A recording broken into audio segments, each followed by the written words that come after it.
Welcome back to Ghouls Night In, the spooky chat show with your best ghoul friends. I'm Penny Snark. And I'm Midge Munster. And today I want to take a little journey back in time with you and back to our childhood and explore what is a coined term here from the website, the same name, the Kinder Trauma era. Talk a little bit about the kind of phenomenon that happened in our youth where horror for children got really big and kind of shaped a generation into this weird, wonderful group of Halloween horror-obsessed adults. I'm very intrigued. I have not heard this term before. Yes. So I'm gonna, like I said, we're gonna take a journey back. I want you to follow me back to like fall of 1988. And your teacher lines you up and you go down to the library. And when you get there, can you picture it? There are shelves lined with books, all for you, as long as your parents gave you some money. That's right, we were at the Scholastic Book Fair. Oh, the Scholastic Book Fair. So if you are not a child of the 90s and 2000s, the Scholastic Book Fair is almost impossible to describe the feeling of it to anyone who wasn't there. But it was a quintessential experience growing up in the 90s and 2000s. But did you know that it was also a huge part of launching horror for children into the forefront of the next decade? So when horror novels kind of became really popular in the late 70s and 80s with The Exorcist and Rosemary's Baby, and started being made into films, Scholastic kind of saw this untapped niche for horror geared at younger audiences. And so they launched a specific banner under Scholastic called the Scholastic Point Horror, which was just horror literature for tweens, basically. And the first book they published was J.B. Stamper's Tales for the Midnight Hour. And that came out in 1977. So this actually was a bit pre the era we're going to kind of stick in today. But it wasn't super popular. They released a few sequels to it throughout the 80s, but it didn't really gain traction. But then came the success of a little book called Scary Stories to Tell in the Dark by Alvin Schwartz, which was published in 1981 under the HarperCollins label. And the success of that book then kind of solidified the market for this genre and pushed other things forward in the genre with Scholastic and others. So that book kind of really changed the landscape for what you could feed to children.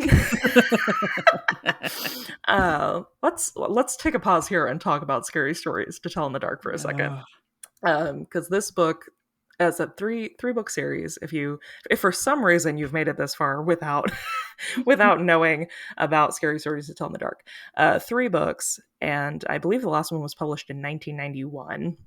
So 1981 to 91. And these were, I actually read this was the most frequently challenged piece of literature from 1990 to 1999, according to the American Library Association. Parents did not like this book. And they were so scary. It was a collection of tales kind of gathered from folklore that were kind of tailored to be stories for children. And what made them especially scary were the illustrations by Stephen Gammell. Horrifying. Horrifying. They have stuck with me my entire life. I'm hearing in your voice that you were also scarred by these books. Oh yes. That was definitely one of the books that I was scared to read it, but I made myself read it. But I very clearly remember not wanting to touch the illustrations. Oh, the page. I remember holding it very awkwardly from the front because I was afraid that if I put my fingers on that illustration that something would You'd be cursed. I'd be cursed, or like the ink would like jolt up and like get me. Yeah, I was Grab you. very scared of that. Is there a story from those books that still like stands out to you? The girl with the spiders in her Me face. too. Oh Me my too. god, that's the very first thing that I think of when someone brings Literally, up scary stories to literally, tell in the dark. literally, that is the next thing in my notes. I still Uh, remember exactly where I was the first time I saw this frickin' book. I was in second grade, and we had like a reading corner in the classroom. And my friend must have bought this book at the book fair, or someone in my class did. And we mhm. were reading it on this rug, sitting on a rug in the corner by the bookshelves. And we read that freaking girl with the spider in her cheek story. And I thought about it for no less than 2 months. Oh, if you are not familiar, basically the shortened version is that this girl gets like bitten by a spider, she thinks, and has like a sore on her cheek that she keeps like messing with, and then eventually it bursts open and like a jillion baby spiders crawl out of her face. Oh, I can like my cheeks feel hot right now just talking about it.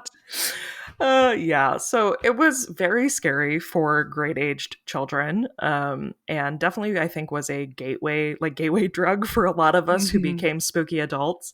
I didn't ever put this together in my research. I realized Alvin Schwartz, who wrote that book, also wrote that book in a dark room, which was geared at even younger kids. I remember the cover being very like, it was like, I can read too. Like it was like geared at really like littles. Yeah.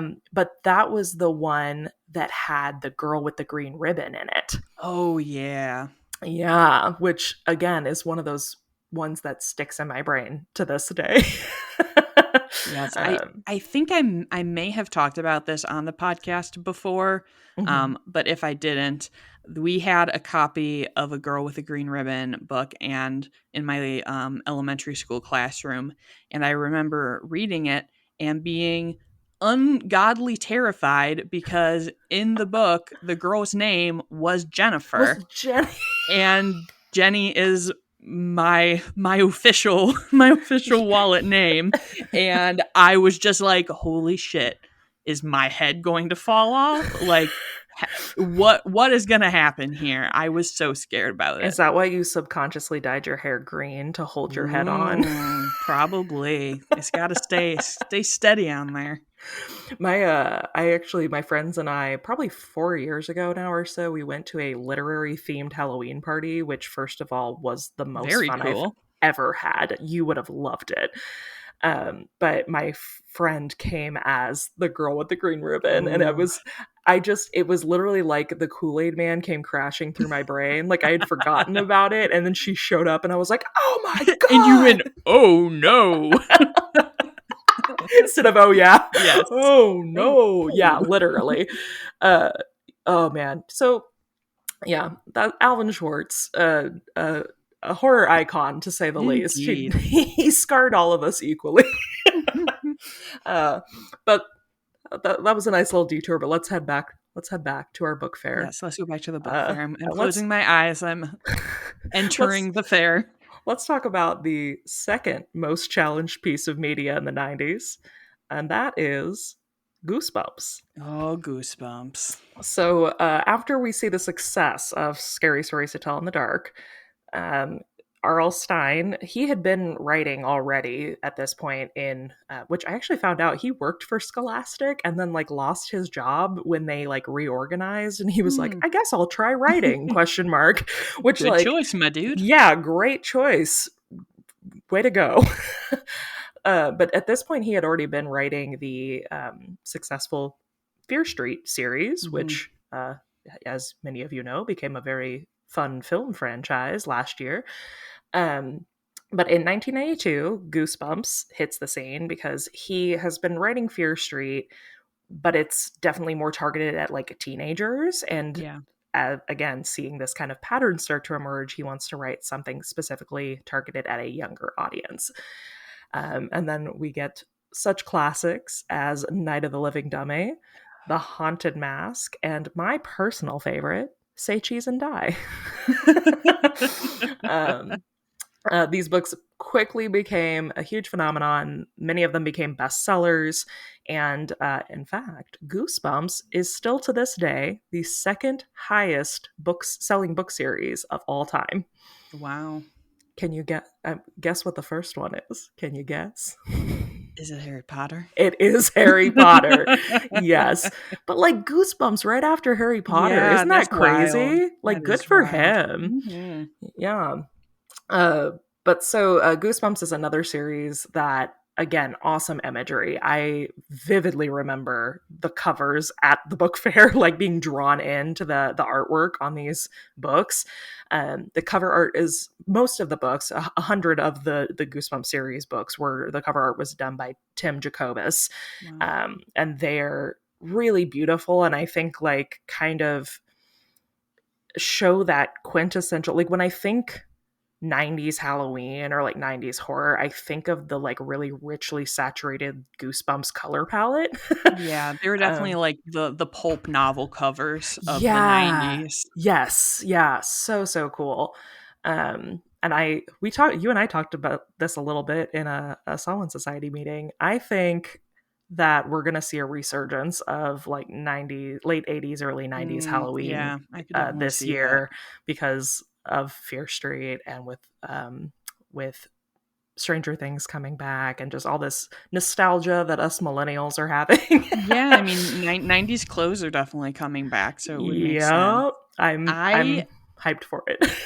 I will confess that I have never read a Goosebumps book. Really? I used to look at them in the school library and be afraid of them. Oh my Um, gosh. I am like fairly familiar with them, and I did watch some of the TV show. So Mm-hmm. I am like familiar with some of the stories, but I very clearly remember the Night of the Living Dummy and the Slappy's Revenge book covers. Yep. I don't remember what it was called, but there was one that had like an orange like toxic sludge monster or something Oh yeah, on yeah, it. yeah. On the street. Yeah, I remember seeing that one and just like staring at it and being like, this is horrifying. Now I don't remember what that one is either. Um my favorite, well, so I wouldn't say I was like a huge Goosebumps kid. I think I got into it later, like than the age group it was intended Yeah. for. But I do another like weird core memory. A lot of my core memories are spooky. I'm finding that out about myself. I vividly remember reading. So Say Cheese and Die was the one. It's like the cover has the little skeleton family having a barbecue in like a Oh, Polaroid yeah. photo, Yeah. and it was about like a camera that when they took pictures of people, it showed them dead basically. And I remember reading that in my school library during like our free read time and being, because I was also like you, a scaredy cat kid, I was legitimately fully freaked out. Like, Yeah. and I think Goosebumps was supposed to be like funny scary, like it was definitely supposed to like creep you out, but it wasn't supposed to, like, even R.L. Stein is quoted as being like, it wasn't supposed to like terrify kids. It was supposed to like Yeah. give them a Like, healthy mhm. way to navigate some weird issues and also like deal with fear in a healthy Yeah. way. A little um, thrill. yeah, and like my brain was like, I am ruined. Yeah. This is so scary. Oh, I Well, you don't have want to jump homework. ahead. Do you have another spooky book series to discuss? No, Goosebumps is the last book series we're going to talk about. So Okay, give so me what you got. I was a Bailey School kid. I don't know if I That's the, know like, Bailey. vampires don't wear Oh, polka dots oh my God, series yes. and all of those, like, and it is, like, really looking back on it, because like, that was definitely, I would say, like, the gentler version where, like, it had spooky elements, but it wasn't, like, as kind of, like, scare focused as Goosebumps. I read a ton of those. I read so many Bailey School books. Penny, I full blown wish you could see my face right now. Like you just unlocked a door in my brain. I forgot about those books. I loved those books. Yes, they were so good. Oh my gosh. I literally feel like I'm like I'm like elated right now remembering those existed. There was one that was like it was like the creature from the Black Lagoon. Like the Yep. teacher was a swamp monster. Yeah, and there is like Oh my werewolf one, there's like mummy one. I loved those enough that I got my mom at a Scholastic Book Fair to buy me like one of the like like the specialty packs series. of it, and it came with like witch fingertips to put on your Oh fingers my and like a god. poster, and I was just like, hell yes, this is the best. I am shook right now. Hold on. I need to do a research. I need to figure out when those were published. Wow, there was more than 80 books in that series. I believe it. I like that was one of the ones that like I obviously, I would pick some up at the book fair, but like got those from the school library. I checked out different ones from the public library.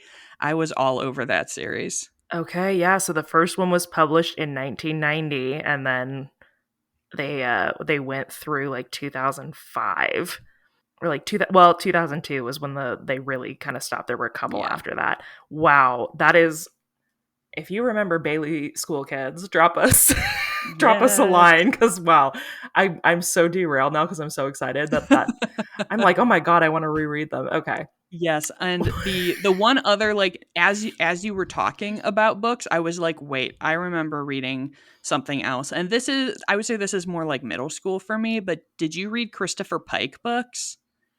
No, I don't know what that is. So, like, he wrote, like, Slumber Party and stuff. They were, like, extremely, like, schlocky young adult thrillers where, like, Huh. teens were, like, getting murdered and, like, investigating things and stuff.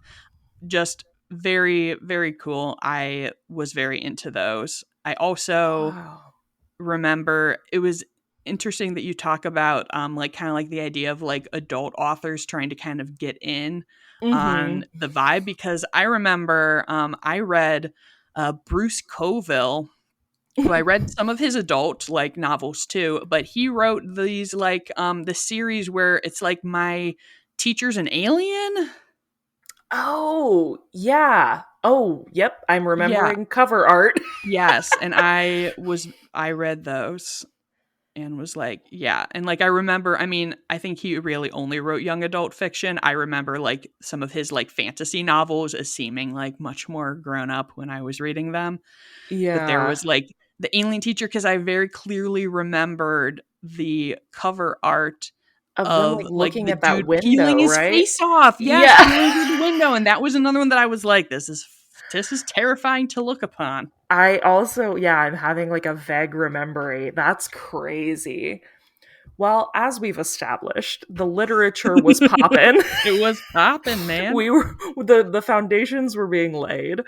Um, so then we're gonna move out of the books and kind of talk about how this started a cultural phenomenon here. Yes. So right around the end of 92, so Goosebumps is starting to really pop off, and then we go into 1993, and this is when the big shift starts happening because Disney releases a little tiny film called Hocus Pocus. Hocus Pocus. And at the time, uh I actually didn't know this. It was a huge flop, like Yeah. commercially and in the box, and they released it in July, question mark. Very weird. Because they didn't want to compete with other like Halloween films, which what? Anyway, but they release it. It's not a huge success, but it is kind of a pioneer of being one of the first of its time to be like a full production, like actual cinematic like film with famous actors and like Yeah. a big hoopla Halloween movie that is geared towards children. Because before this, we've had mostly like animated, goofy children's Hmm. specials. We've not had really this big. I mean, obviously, we've had films like Labyrinth and the things that were creepy and somewhat family oriented, but this is like a Halloween kid movie. Yeah. And then a couple years later, when it's released to VHS, remember VHS? Yeah. This is when the real like upswing starts happening, and by the mid 90s, horror for kids or like tweens is in full swing on television. We've got shows, which these are also nostalgic for me, like Real Monsters, Oh yeah. Are You Afraid of the Dark? Mhm. Tales from the Crypt, the Beetlejuice series, which we talked about very recently on the pod. One of my personal favorite shows to ever exist, which was Courage the Cowardly Dog. Oh man, yeah. And then, like you mentioned, of course, the Goosebumps series starts in, I think, 95. And so just really like chock full of spooky stories on constant like Saturday morning cartoons every week. And it's not just at Halloween time, it's all the time. And it became really popular during the late 90s that shows that weren't spooky or horror based started doing Halloween specials and like Yes. really getting into the spookiness. Um, this was the golden age of television for me. Like this For this was sure. so good. Were any of those shows something you watched that you liked? Some of them, I will say a lot of those shows I was scared to watch, and I remember I'm finding out that I always thought I was really, really a scaredy cat. I think you were more scared than me, which is yeah. I'm impressed with myself just a little bit. I will say, like, so I've always had extremely vivid dreams. And Hmm. a lot of the time, I would have like a dream that would include something that I'd seen in a commercial for it. Like, I Sure. remember very clearly having a nightmare with the dude from Ah Real Monsters who has his eyes in his hands. Yeah. And like, because I had that nightmare, I was like, well, I can't watch this. Like, so like I kind of like associate, like if I actually watched the show, I probably would have not been as scared of it, but I associated it with like That's my terrible fair. nightmare vision and was like, That's nope, fair. I can't I do it. My first nightmare that I remember was of the Thriller music video. Oh yeah. The Thriller music video is kind of legitimately scary. It's so Like, good. It's really scary. They did a great job. it But is no, when I, like, I get sat that. down and watched it all the way through because, like, obviously, I'd seen, like, the various, like, clips and, like, dancing and stuff. When I watched, like, the whole one, I was like, this is pretty freaky." Yeah, yeah, it was like a full production. Mhm. It's great. Uh, but yeah, I was like I said, my Courage the Cowardly Dog. I was a huge fan, and that show was legitimately scary. Like for kids, Yeah. it had a lot of really scary imagery, um, and I think that show in particular to me really pioneered like how far can we take it with kids? Like, oh, that sounded Yeah. bad. Pretend I didn't say Yeah. that. How how far can we take horror and like kids be okay? Um and that show ended up getting canceled in 2002, and we'll get to that here in just a second, but I did um watch a show on Disney called So Weird. yeah, the X-Files for Yeah, which was, kids. like, I Yeah. did watch that. Like, I was into that. Yeah, that didn't last very long. I feel like it got No. canceled really quickly. Yeah, I think it only had, like, 2 or 3 seasons. Yeah, that one was good too though. But and then like so yeah, Disney was doing kind of that, and they were doing their own like little tween horror cinema with a lot of their Disney Channel original movies. Yep. Which two two of the scariest movies I remember when I was a kid being legitimately freaked out that were made for kids were the 1997 Tower of Terror movie that they made. Yes. Freaked me the hell out. I Very rewatched freaky. it recently, and it's still kind of scary because they've got that like senile, well, she's not senile, she's an old lady that's pretending to be senile because she killed her sister. Yeah. I was like, that's actually legit scary. Also, Jan from The Office is in it, and that's really weird. But then also the 1999 Don't Look Under the Bed. Did you ever see that one about the Ooh. boogeyman? I remember it existing and I did not see like, I watched, like, Oh, I was a huge Disney Channel movie fan, and that one I was like, "This seems too better not. creepy." It was so good. But yeah, I mean, it was just like back to back. Like 97, we had Tower of Terror and the movie, the original of Under Wraps, which I believe just got remade. Yeah. And then Halloween Town in 98, Don't Look I Under the Bed in loved Halloween 99. Town. I Yeah, was well, very into Halloween it's Town. incredible. Yeah, and I feel like Cheerful Halloween.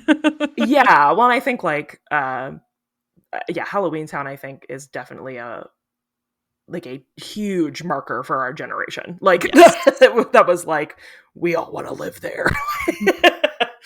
But yeah, like oh, what was the one with Hilda?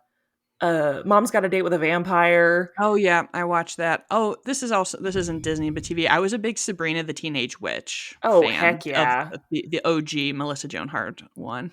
Well, in the 90s was just like witches were in. Like Yes. everything There were was witches about everywhere. witches. And I think, well, it's probably started with 1990, the movie The Witches, based on that Yeah. Roald Dahl. But like that movie, great practical effects and Angelica Houston. But like it was a lot for kids, I think. Yes. But yeah, I mean, yeah, 90s was all about witches and Halloween, and I lived for it. You remember that movie Twitches with Tia and Tamara Mowry? Yes, I read the book series that was. Oh my gosh, yeah, I forgot that it was a book series, but Yeah. yeah. Yeah, that was on and poppin'. I loved that. But yeah, so we're getting a lot of things happening.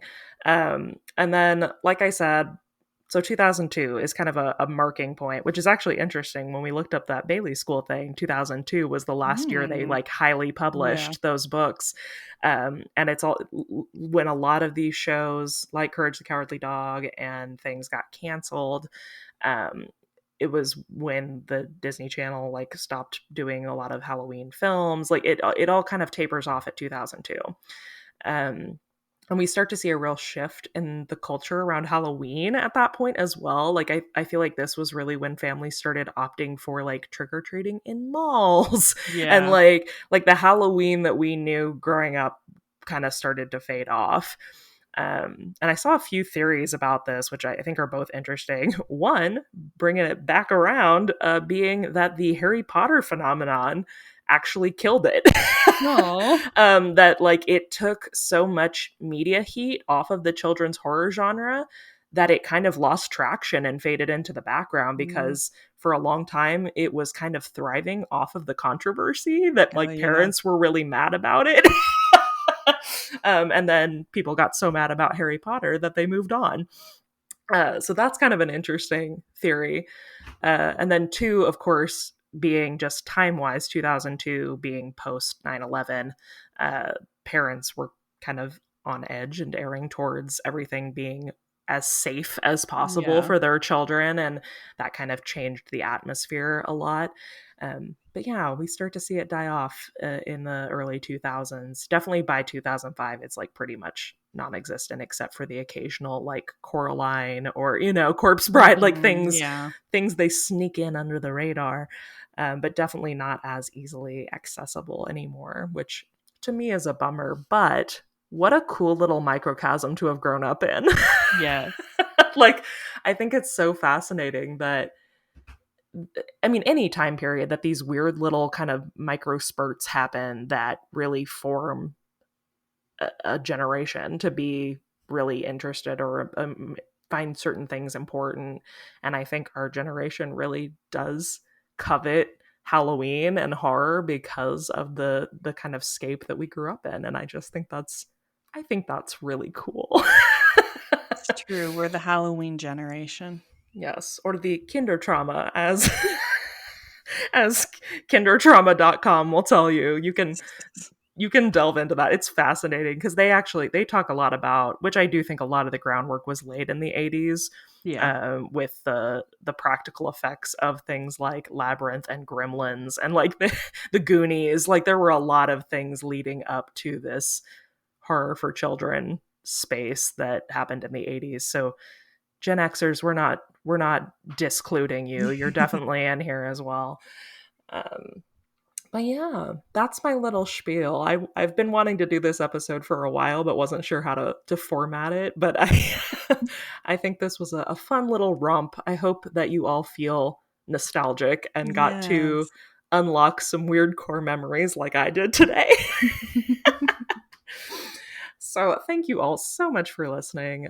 If you are enjoying Ghouls Night In, which we are certainly hoping, why I say that every time. Which we are certainly hoping that you are.